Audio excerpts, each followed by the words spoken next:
요한복음 21장 11절에서 18절까지 말씀 봉독을 했습니다. 부활을 믿은 막달라 마리아, 부활을 믿은 막달라 마리아라는 제목으로 말씀을 살피겠습니다. 부활하신 이후죠. 예수님께서 아직 아무에게도 보이지 않으셨습니다. 다만 막달라 마리아가 예수님 무덤을 찾았는데 이게 바로 안식 후 첫날입니다. 그러니까 예수님이 목요일 저녁에 잡히셔서 금요일 재판 끝나자마자 아침 9시에 십자가에 못 박히셨죠. 그리고 6시간 후인 오후 3시에 운명하셨습니다. 그리고 장사되고 그 다음 날인 안식일은 우리가 잘 아는 것처럼 유대인의 안식일이기 때문에 그들이 빨리 처리를 했죠. 그래 안식 후 첫날이 되어가지고 곧 일요일입니다. 그래서 막달라 마리아가 예수님의 무덤을 찾았습니다. 그런데 무덤 속이 비어 있죠. 그래서 누군가가 예수님의 시신을 가져갔다, 이렇게 막달라 마리아가 생각을 하게 된 거예요. 그때까지도 막달라 마리아는 예수님의 부활하심에 대하여서 기억을 하지 못했습니다.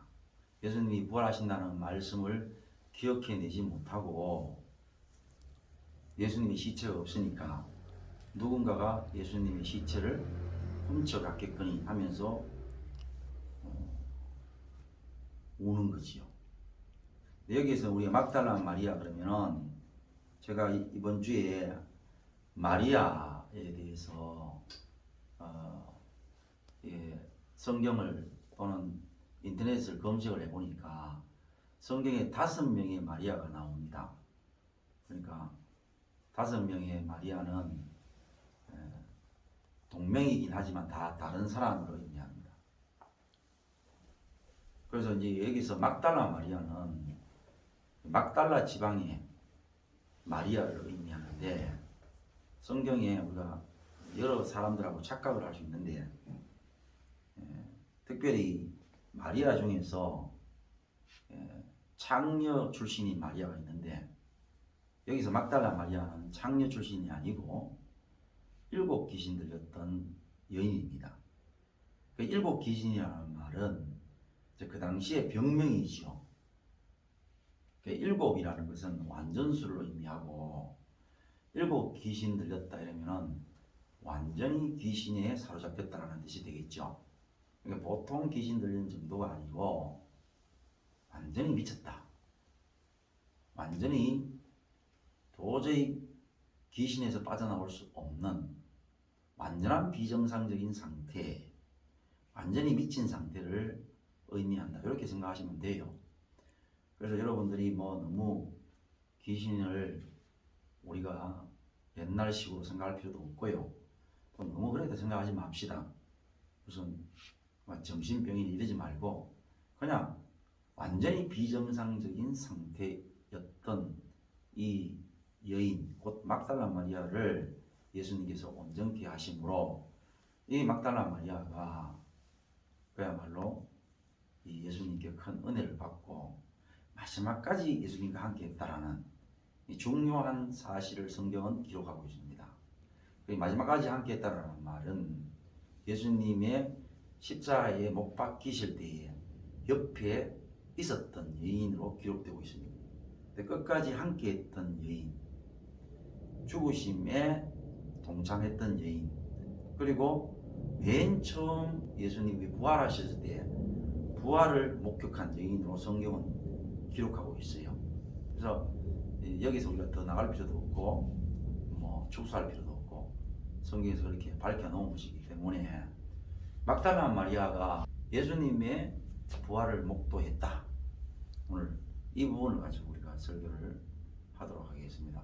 막달라 마리아는 금방도 이야기했던 것처럼 7 귀신 들렸다가 완전히 피폐했던 자기 인생, 도저히 가망성이 없고 뭐 인간 이하의 삶을 살다가 그야말로 예수님 덕분으로 자기가 온전해졌죠. 그 온전한 부분들이 성경에 어떻게 나타났느냐? 너무나 온전해져가지고 예수님의 죽으실 때에 십자가 옆에서 지켜봤던 그 여인으로 온전하게 살았습니다. 또 얼마나 온전했느냐니까 부활하셨을 때에 맨 처음 부활을 목격했던 그러한 온전한 삶을 살았어요. 제목이 어떠냐 하면은 아까도 봤던 것처럼 부활을 믿은 막달라 마리아 그랬어요. 굉장히 수준이 빵 떨어지는 그런 이제 제목으로 많이 격화되었지요. 부활을 믿은 막달라 마리아. 예수님이 막달라 마리아 앞에서 부활하신 모습으로 나타났어요. 근데 제목이 뭐냐? 부활을 믿은 막달라 마리아.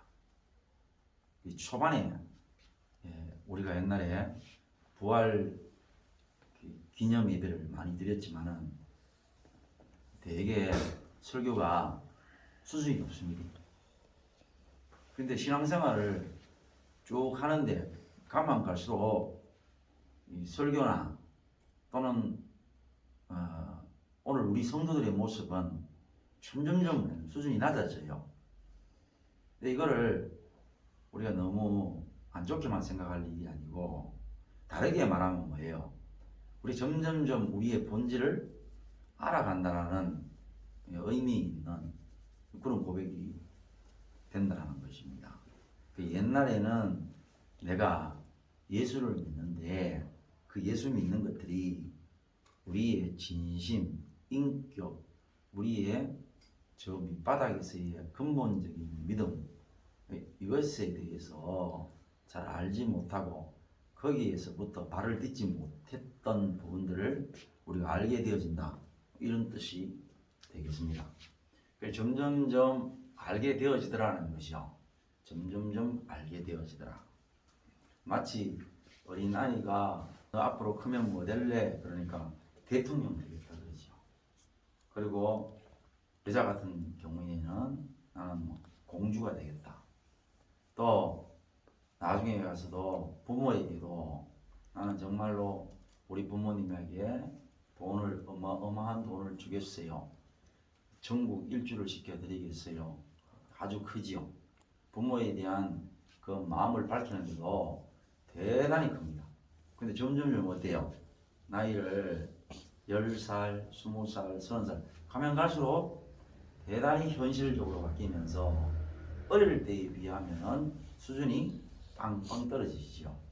아까 얘기했던 것처럼 어릴 때에는 대통령, 검사, 뭐 또는 판사, 의사 이렇게 가다가 나중에 30 이래 가면은 아주 현실적으로 바뀌죠. 그래서 그냥 나는 어디에서 자격증 따가지고 그 자격증 가지고 뭐 달래 이럽니다. 대단히 현실적으로 바뀌게 되는 것처럼 오늘 우리의 신앙도 대단히 종교적인 색채에 의해서 굉장히 빵빵 떠가 있다가 신앙생활을 하면 할수록 점점점 내려오는 우리의 모습을 보게 되는데 나쁘게만 생각할 일이 아니고 우리의 실체, 우리의 본성, 우리의 실제적인 인격적인 믿음의 실체를 알게 되어지는 차원으로 부활을 믿는 또는 믿은 막달라 마리아 이렇게 제목을 여러분 상기해 주시면 좋은 의미의 제목이 됩니다. 자, 그러면은 먼저 도마를 한번 소환을 해볼게요. 도마는 나중에 예수를 만났죠. 막달라 마리아는 오늘 우리 본문의 내용처럼 가서 제자들에게 내가 살아났음을 알려줘라 해서 막달라 마리아가 쫓아갔습니다. 그래서 제자들한테 알려줬더니 제자들이 이 사실을 듣고 그리고 예수님이 나타나심을 따라서 예수를 만났죠. 근데 그때 도마가 없었다 그랬습니다. 도마는 나중에 제자들 통해서 들었는데, 제자들의 그 부활의 소식을 듣고 도마가 하는 말이, 내가 결단코 그 창자국에 또는 손에 그 손가락을 넣어보지 않고서는 절대 믿을 수 없다, 이랬습니다. 그러니까 실제 예수님과 함께 3년 공생의 생활을 했던 제자 중에서도 한 사람은 못 믿고 있었는데 말입니다. 그러니까 우리가 단순히 도마만 욕할 일이 아니고, 도마가 우리하고는 다른 격이 떨어지는 믿음을 가졌다, 이렇게 폄하할 일이 아니라, 우리의 실체가 그렇다는 사실을 알 때에 우리 성경을 너무 이상한 쪽으로 그렇게 뻥뻥 띄어서는 안 돼요. 또 아브라함의 믿음을 놓고 볼 때에도, 또는 믿음의 선진들의 모습을 놓고 볼 때에도, 그들이 마지막 하나님 앞에서의 참 성화되어진, 또는 아주 높은 수준의 성령의 역사하심을 따라서 하나님의 말씀에 순종하는 아주 높은 수준의 모습들이 분명히 있었어요. 가령 아브라함 같으면은 100살 때 얻은 이삭을 바쳤던 일, 또는 엘리야가 하나님으로부터 승천 받았던 일들, 엘리사가 하나님의 그 사역을 끝까지 감당했던 일들, 요나 또는 많은 선지자들이 했던 일들이 있습니다만은, 우리가 잘 아는 대로 그 믿음의 선진들이 초창기에나 또는 그 이후에 하나님의 말씀에 순종하기 이전에 불순종하거나 수준 떨어지는 모습들을 더 많이 보는 것이 사실이죠. 근데 우리가 우리의 수준을 알지 못하고 높은 어떤 종교적인 색채나 또는 어떤 경지를 바라보면서 마치 자기는 바닥에 있는데 그 종교적인 색채나 경지에 자기가 있는 것처럼 생각을 해서는, 그거는 참다운 인격적인 믿음이라고 볼 수 없어요. 그러니까 간단하게 말하면은, 우리가 나중에 하나님의 은혜로 말미암아 하나님께서 정말 기뻐 받으시는 우리의 신앙의 아름다운 모습이 있다 할지라도, 그것은 반드시 지금 우리의 바닥에서 출발한다는 사실을 알아야 돼요. 예를 들어서 부활 같으면은 도마처럼 예수님께서 나타나셔도 믿지 못하는 이런 모습들, 거기서부터 출발을 해가지고 우리의 모습이 점점점 하나님이 기뻐하시는 신앙으로 올라간다는 사실을 알아야 되는 거죠. 그러니까 예수님이 무덤에 계셔야 되는데 막달라 마리아 가니까 없어요. 그래서 막달라 마리아는 예수님을 너무 사랑했잖아요. 그래서 죽으신 이후에 그 무덤이 훼손되거나 무덤에 문제가 생기니까 슬퍼했던 겁니다. 그런데 마리아가 무덤 밖에 서서 울고 있었는데, 울면서 굽부려 무덤 안을 들여다보니까 흰옷 입은 두 천사가 예수의 시체에 뉘었던 곳에, 하나는 머리편에 하나는 발편에 앉았더라. 천사들이 이르되, 여자여 어찌하여 우느냐? 이르되, 사람들이 내 주님을 옮겨다가 어디에 두었는지 내가 알지 못하입니다. 이 말을 하고 뒤로 돌이켜 예수께서 서 계신 것을 보았으나, 천사들이 왜 우느냐 이렇게 하니까 자기가 말하기를, 어떤 사람들이 우리 예수님의 시신을 옮겨놨습니다.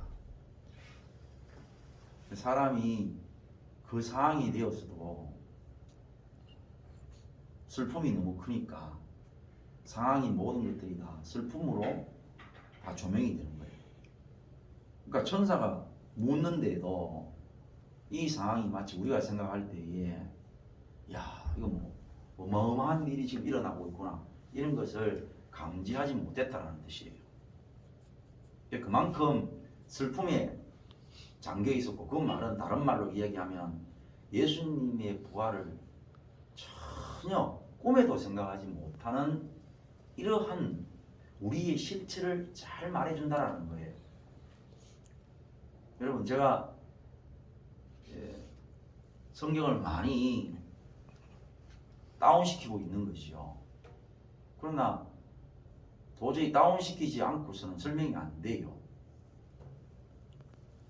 이 막달라 마리아가 우는 이유는 요한복음 20장 1절에서 10절까지의 내용이 뭐냐면은 무덤에 들어갔는데 예수님이 안 계시는 거예요.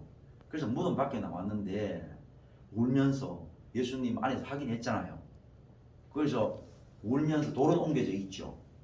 돌은 옮겨져 있으니까 울면서 부풀려서 무덤 안을 보니까 한 천사는 예수님이 뉘었던 그 예수님의 머리 부분에 앉아 있고 한 천사는 발편에 앉아 있었다 그랬잖아요. 그리고 그 천사가 물어요. 여인에게 어찌하여서 우느냐 하니까 이 막달라 마리아가 하는 말이 누군가가 예수님을 시신을 옮겨 놨습니다. 근데 그걸 알지 못함입니다. 예수님의 시신 없어서 웁니다 라고 했다는 것은 얼마나 예수님의 죽음에 심취했다는 것입니까? 꿈에도 생각하지 못했다는 것을 또 한 번 우리가 알 수 있는 게 뭐냐면은, 자, 이 말을 하고 뒤로 돌이켜 예수께서 서 계신 것을 봤다 그랬습니다. 돌아서 보니까 어떤 한 분이 계시는데 이 여인이 예수님을 얼마나 많이 봤습니까? 심지어는 7 귀신 쫓으실 때에 예수님이 너무나 가까이에서 자기 귀신을 쫓으시고, 또 이 여인이 잘 알다시피 예수님이 십자가에 못 박히실 때에 옆에 있었던 여인입니다.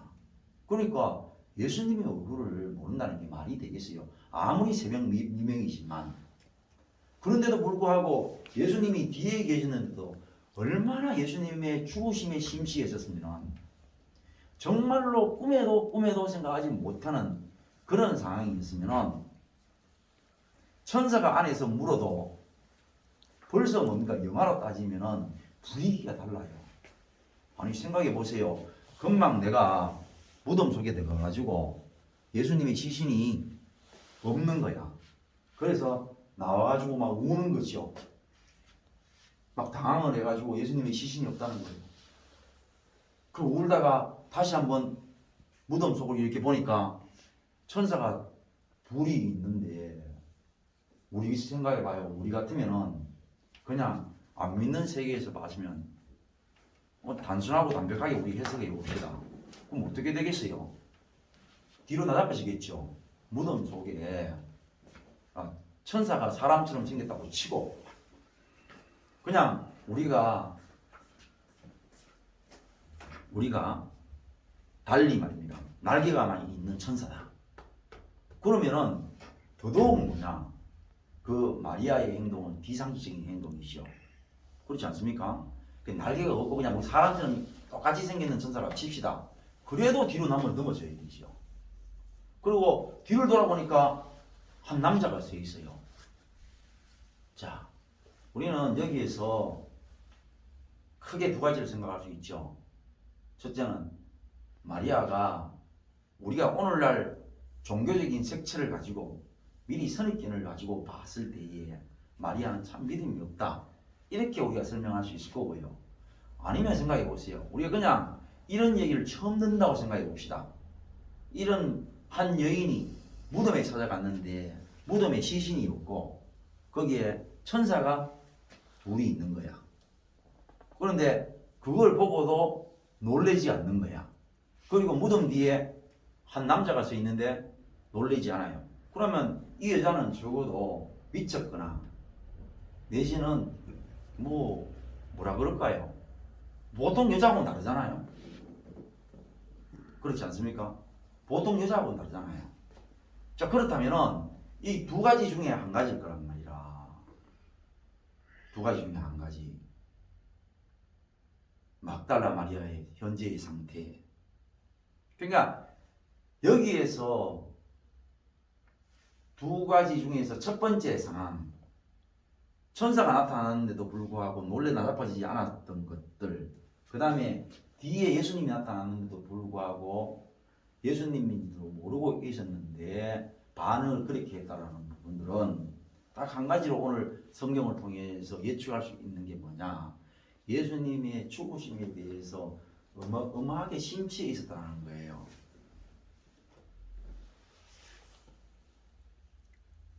예수님은 죽으셨다. 지금 시체가 없다. 여기에 얼마나 심취해 있었길래 무덤 속에 천사가 물어보는데 그 대답을 하고 있다 이 말이에요.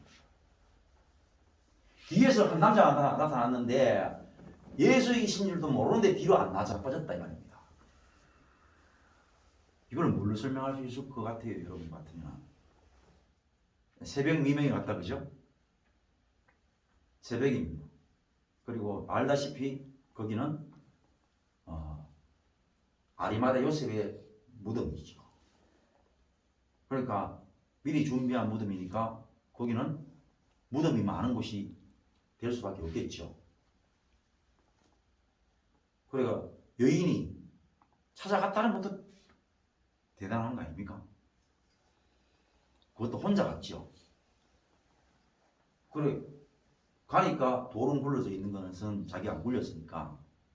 그래도 굴려져 있어도 들어가 보기가 만만치 않겠죠. 무덤 속에 들어가는 거니까.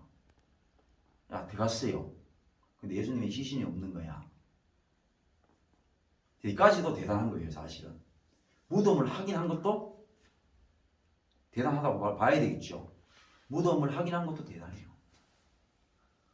그리고 무서워하기보다는 울었어요. 그러니까 유일하게 이 울음을 해석해 볼 수 있는 확실한 근거는 예수님의 죽으심과 시체 없으심, 그것에 대해서 어마어마하게 심취해 있다는 사실이죠. 그리고 우리가 거기에서 조금만 더 추가 해석을 달 수 있다면 얼마나 사랑했길래 이 말입니까? 그건 분명히 예수님에 대한 사랑이 깊었다는 것을 설명할 수 있잖아요, 그죠? 자, 그리고 울었습니다. 이유는 시신이 없었어. 그리고는 경황 없이 막 살피다가 다시 한 번 더 무덤 속을 구부려서 이렇게 봤는데 천사가 있었는데, 만약에 날개가 달린 천사라고 치십시다. 그럼 날개를 보니까 천사다 싶어서 대본에 천사 앞에서 하는 말이 다르겠죠. 그러니까 그런 천사가 아니라고 칩시다. 날개가 달리지 않고 그냥 사람 그대로의 모습으로 그냥 천사라고 성경에서 표현했다고 칩시다. 그러면은 여러분이 만약에 그런 상황이 되면 어떻게 되겠습니까? 금방 나갔다가 없었는데 구부려서 사람 보니까 사람이 두 사람 앉았어요. 그럼 어떻게 되겠습니까? 나자빠지시죠. 기껏 나자빠집니다.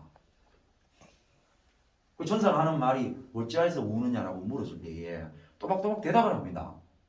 마치 어린애처럼, 누가 어린애한테 니 왜 우노? 이렇게 했기네 우는 말을 또박또박 하는 것처럼 예수님의 시신을 누가 옮겨놨습니다 하고 또박또박 얘기를 하는 거예요. 그리고 뒤를 보니까 예수님이 계시는 거라. 근데 못 알아본 것까지는 좋다 이게야. 그러면은 막다른 말이가 휘떡 잡아져야 되는 건데 그렇지 않았다는 것.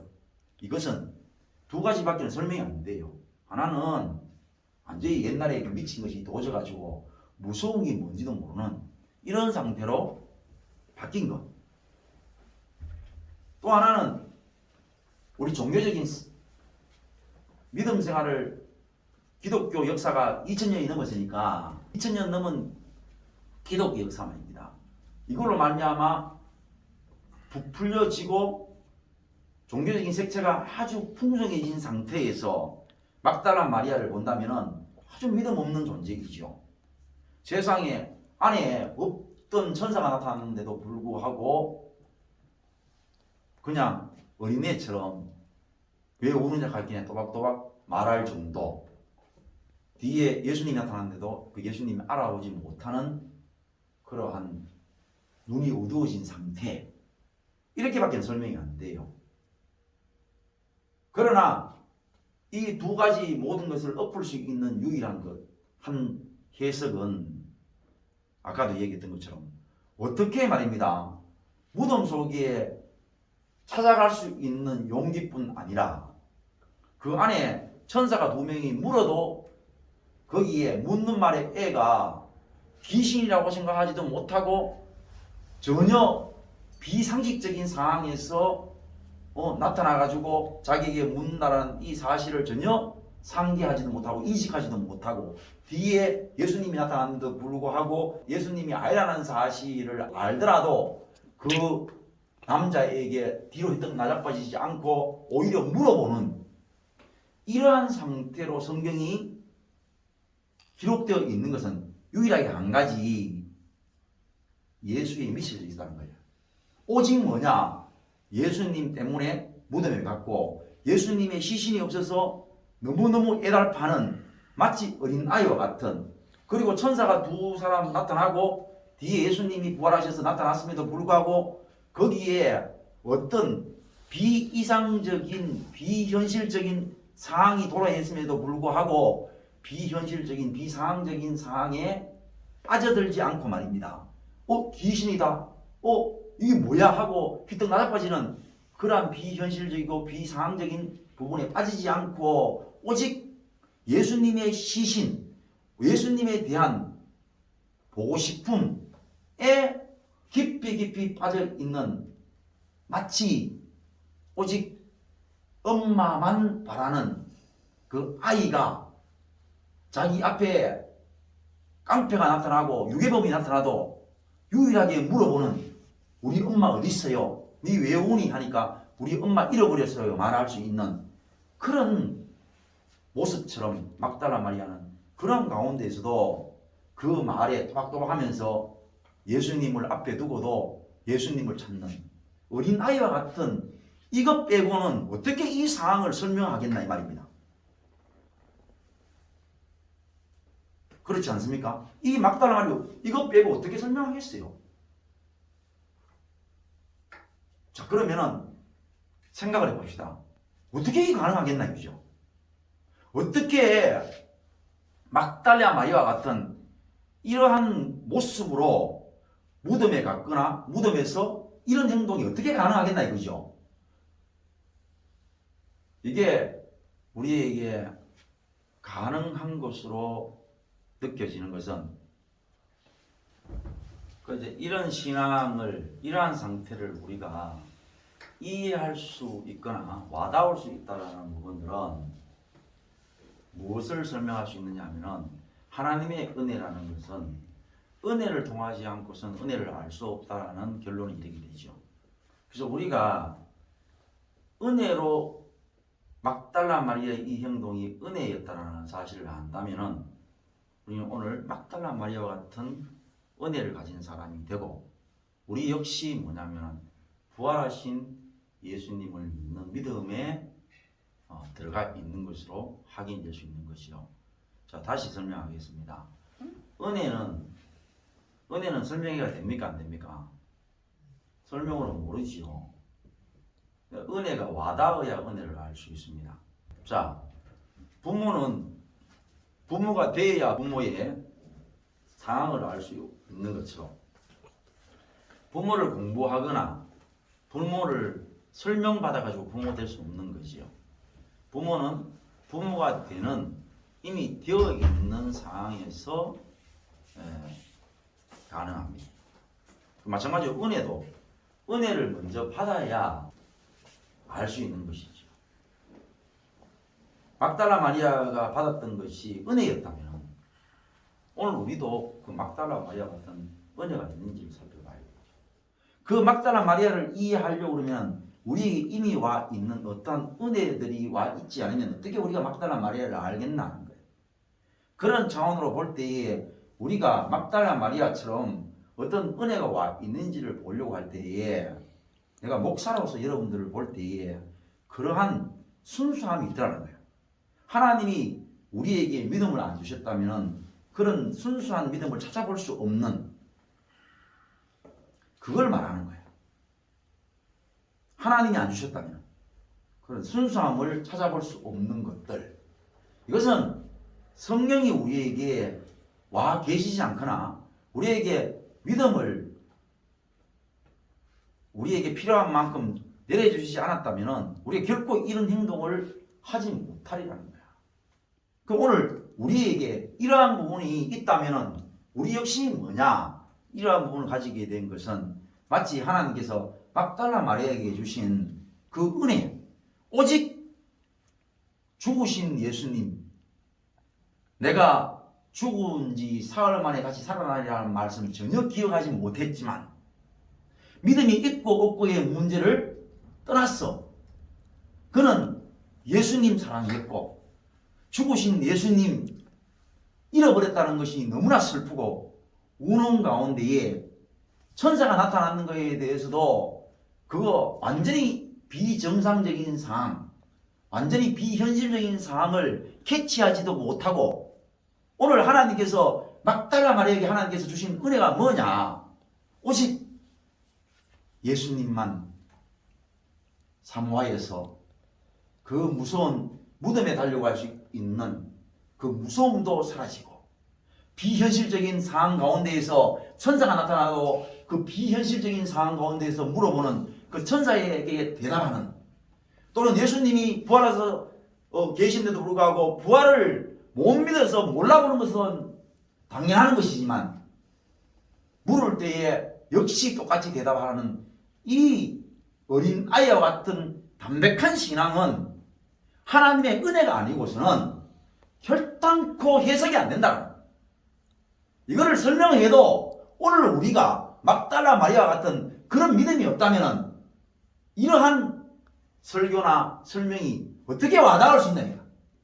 우리가 하나님 앞에 은혜를 받아가지고 지금 우리가 하나님 앞에 무참히 우리의 죄 때문에 지적을 받고 또는 책망을 받고 또는 징계를 받는 이러한 정말로 눈물도 안 나오는 고통스러운 가운데에서도 내가 내 속에 있는 죄를 때로는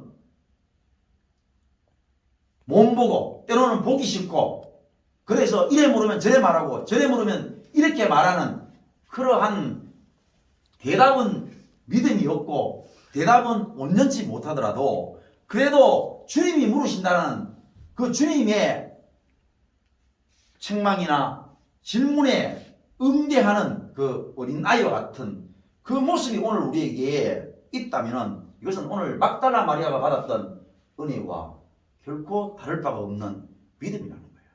이 믿음이 있어야 오늘 막달라 마리아의 믿음이 이해가 간다 안 간다? 간다. 믿음은 믿음으로서 이해가 되고 은혜는 은혜로서 이해가 되는 것이죠.